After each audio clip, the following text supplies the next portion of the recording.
La vida del salado no tiene descanso, dirían a carcajadas mis amigos, pero no, en este caso no aplica. En realidad, esta historia está cargada de muchos acontecimientos que básicamente radican desde la resiliencia. A continuación, te comparto la narrativa de mi historia. Cordial saludo, mi nombre es Lady Dayana Castañeda, del curso de Psicología. Me permito presentar con ustedes entonces la narrativa de Cuento el cuento de mi historia personal, la cual titulé Still I Rise, que en español significa Todavía me levanto. Esa historia se remonta entonces a una fecha que es muy importante para nosotras las mujeres. Entonces, esta fecha es el día donde cumplimos nuestros 15 años. Este día es uno de los más especiales, digamos, culturalmente hablando, para las niñas, ya que es un paso en el que uno pasa generalmente de ser niña como tal a una mujer, eh, donde uno ya vive como diferentes experiencias, ¿cierto? Entonces, todo parte entonces de la felicidad que se compartía este día con mi familia, ¿cierto? Donde casualmente mi hermana agradece mucho por mi vida y mi salud, como es común, pero trayendo a colación un par de historias de mi vida que yo desconocía, ¿cierto? Una de estas historias fue una de las que más me dejó impactada porque ahorita ya con 29 años de vida que tengo, digamos que cuento con algunas secuelas de estos acontecimientos, ¿cierto?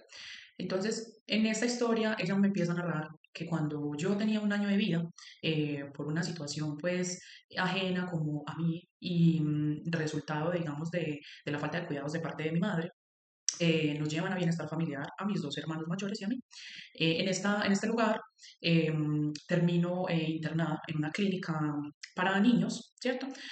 Por un cuadro de una enfermedad intestinal, ¿cierto? En este lugar permanezco hospitalizada durante un año con un diagnóstico bastante crítico.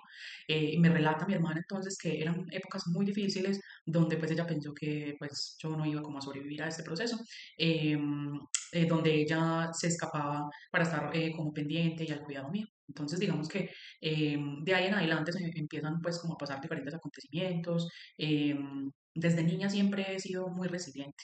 Digamos que he tenido como la valentía, no sé de dónde, de pararme en las diferentes situaciones, de decir, cada vez que ocurre una situación mala, como todavía me levanto, ¿cierto? Entonces, ese fue como uno de los acontecimientos que me contó.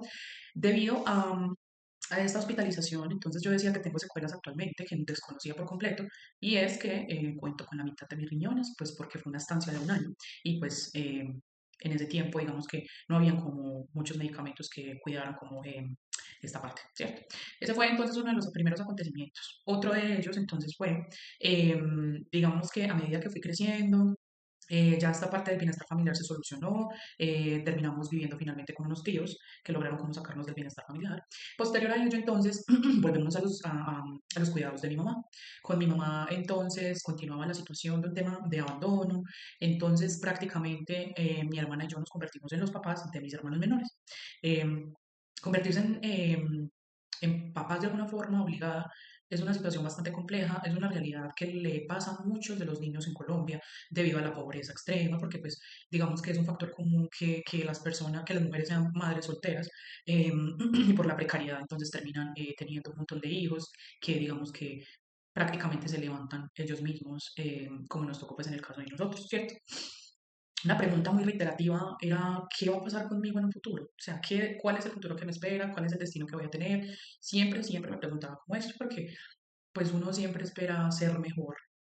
O en mi caso yo decía, quiero ser mejor que esto, quiero ser mejor que mi mamá. Entonces pasó esto por muchísimos años, hasta que un día decidí dejar mi casa. Me fui a mi casa teniendo 14 años y para esta época fue para donde me fui a vivir con mi hermana mayor.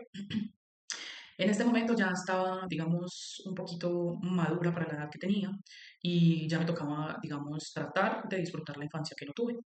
Situación que no duraría mucho, puesto que yo estaba estudiando tranquila, ya tenía una vida, digamos, más tranquila de una adolescente común y corriente, hasta los 17 años, donde ocurre otro acontecimiento muy importante en mi vida. En esa época quedé embarazada, siendo un embarazo adolescente. Imagínense la angustia, estaba supremamente asustada, sentía que no estaba preparada, pues yo ya estaba prácticamente por culminar mi estudio de bachillerato y pues ya era otra piedra más en el camino. Entonces otra vez dije, de esta yo me levanto. Entonces tomo la decisión de continuar adelante con el embarazo. Fue un acontecimiento que cambió mi vida en lo absoluto. Actualmente mi hijo tiene 12 años. Eh, Definitivamente ha sido una lección supremamente grande en mi vida, porque digamos que cada uno de estos acontecimientos de alguna forma me fue retando, como pues hasta dónde soy capaz de llegar, hasta dónde soy capaz de aguantar, qué tipo de decisiones son las que tengo que tomar, las que puedo tomar, eh, sabiendo que había una persona que dependía directamente de estas decisiones que yo iba a tomar. Entonces, eh, fue un proceso complejo, siendo una madre adolescente, pero pues que finalmente lo asumí y pues de ahí en adelante frente a la situación, como decimos coloquialmente. Ay, seguido de esto, cuando mi hijo tenía 3 años, estaba cumpliendo 3 años, tuve un accidente bastante complejo, un accidente que me llevó a un punto oscuro de mi vida, un punto complejo del que pensé que no iba a salir, puesto que en este accidente falleció mi pareja. Los dos trabajábamos en una clínica y falleció en este accidente. Entonces yo terminé con unas secuelas bastante complejas en una pierna, tuve que volver a aprender a caminar, fue un proceso bastante largo, una recuperación de 5 meses, donde me reté mucho, porque más allá del dolor físico, el emocional, digamos que sentí que se estaba apoderando de mí. Entonces fue, digamos, un proceso del que yo pensé que nunca me iba a salir. Entonces vuelve otra vez esta palabra a mi cabeza. Me tengo que levantar, tengo que seguir, tengo que continuar, no dependo solo de mí, mi hijo me espera, mi hijo me necesita, ¿cierto? Entonces recupero nuevamente el sentido de alguna forma por vivir, por salir adelante, por continuar.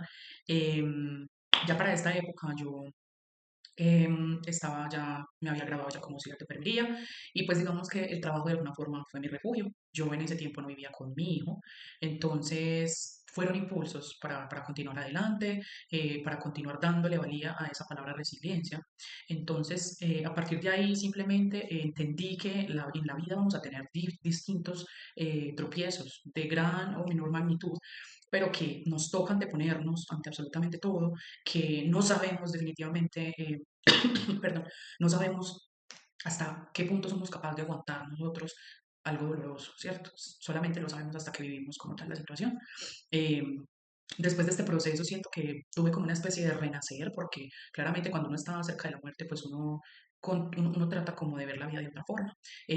Después de estas situaciones, ya yo cambié el chip, dije, no, tengo que fortalecerme a mí misma, entonces sentí que muchas de mis experiencias, o he sentido que el círculo que me rodea se acompaña o valora mucho justamente los consejos dados a partir de las experiencias que lastimosamente yo he tenido que vivir, pero que me hacen ser, digamos, la mujer que soy hoy en día.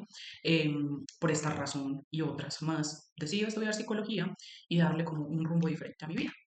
Actualmente entonces ya me encuentro en una etapa bastante importante donde digamos que ya puedo, digamos, de alguna forma como tener en mi cabeza que siempre, siempre habrá un mejor mañana, que todo es temporal, pasajero y que por mucho que nos caigamos, siempre nos vamos a levantar. Eh, el curso de teatro no creí que me fuera a servir tanto, puesto que estas son cosas que duelen mucho porque son experiencias que no son tan chéveres para uno, que son difíciles de traer a los recuerdos y a las memorias, y expresarlas en voz alta de alguna forma nos ayudan a liberarnos de todos estos sentimientos o todas estas sensaciones reprimidas. Entonces ha sido bastante significativo porque es mi voz, es lo que yo me quiero decir, la forma en la que me lo quiero decir, y sentirlo y vivirlo como se tiene que vivir. Entonces, digamos que ha sido una experiencia muy bonita conectar con mi cuerpo y conectar directamente con mis sentimientos. Muchas gracias por su atención y por todas las enseñanzas brindadas en el curso.